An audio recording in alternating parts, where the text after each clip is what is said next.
గత 5 ఏళ్లలో వైసీపీ ప్రభుత్వం నిర్లక్ష్యం వల్లే ప్రస్తుతం వర్షాలకు కాలవల్లోని నీళ్లు చేరుతున్నాయని అనంతపురం ఎమ్మెల్యే దగ్గుబాటి ప్రసాద్ విమర్శలు చేశారు. భారీ వర్షాలు కురుస్తున్న నేపథ్యంలో ఆయన రుద్రంపేట పంచాయతీలో ముంపుకు గురైన విశ్వశాంతి నగర్లో పర్యటించారు. అధికారులు స్థానిక టీడీపీ నాయకులతో కలిసి కాలనీ మొత్తం తిరిగారు. అక్కడ ఎంత మేర నీరొచ్చింది, ఎలాంటి చర్యలపై ఆరా తీశారు. వచ్చే 2 రోజుల్లో భారీ వర్షాలున్న నేపథ్యంలో అప్రమత్తంగా ఉండాలని కాలనీ వాసులకు సూచించారు. ఏ చిన్న సమస్య వచ్చినా తన దృష్టికి తీసుకురావాలని తెలిపారు. 2022 సంవత్సరంలో అనంతపురం నగరంలో భారీ వర్షం వచ్చి చాలా కాలనీలు నీట మునిగాయన్నారు. అప్పట్లో కొందరు వైసీపీ నాయకులు ఆక్రమణల వల్ల ఇబ్బందులు వచ్చాయన్నారు.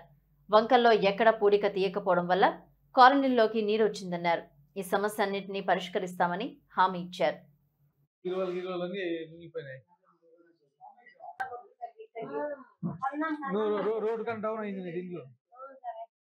రేట్లా స్లాబ్ వేయించుకున్నావా?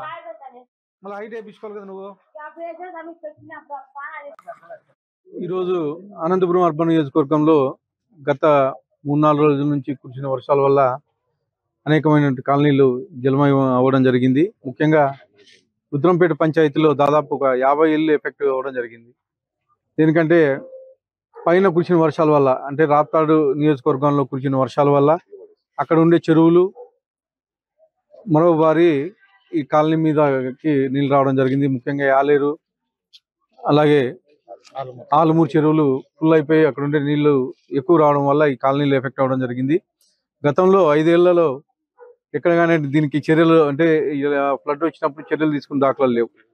గత 2022లో కానీ ఈ ఫ్లడ్లు వస్తే అనేకమైనటువంటి కాలనీలు అనంతపురం అర్బన్ నియోజకవర్గంలో కానీ మున్సిపాలిటీ పరిధిలో కానీ చాలా కాలనీలు ఎఫెక్ట్ అవ్వడం జరిగింది.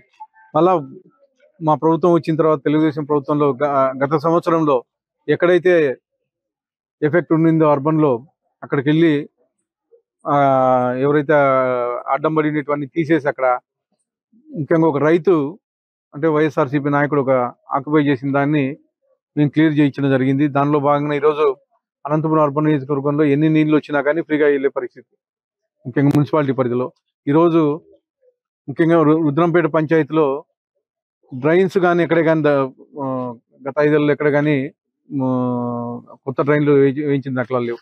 ఇప్పుడు మేము మళ్ళా మా ఎంపీడీ గారు తర్వాత సిఏ గారు రాత్రి 2 గంటల వరకు ఇక్కడ ఉండి ఇక్కడైతే ఎఫెక్టెడ్ ఏరియాస్ ఏవైతే ఉన్నాయో వాళ్ళందరినీ సురక్షిత ప్రాంతాలకు చేరడం జరిగింది. ముఖ్యంగా ఈరోజు నిన్నటి నుంచి ఈరోజు పొద్దున సచివాలయాలు ఓపెన్ చేసేసి ఎవరైతే బాధితులు ఉన్నారో అక్కడే అకామిడేషన్ అరేంజ్ చేయడం జరిగింది. ముఖ్యంగా ఫుడ్ అయితే వాళ్ళు పడుకోవడానికి అయితే వసతులు ఇవన్నీ కల్పించడం జరిగింది.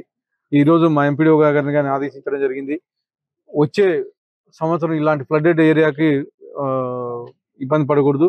దానిలో భాగంగా ఏవైతే మనం చర్యలు తీసుకోవాలో అవన్నీ చర్యలు తీసుకొని ఏమైనా అవసరమైతే ప్యారలల్ డ్రైన్స్ కానీ తర్వాత ప్యారలల్ రోడ్స్ కానీ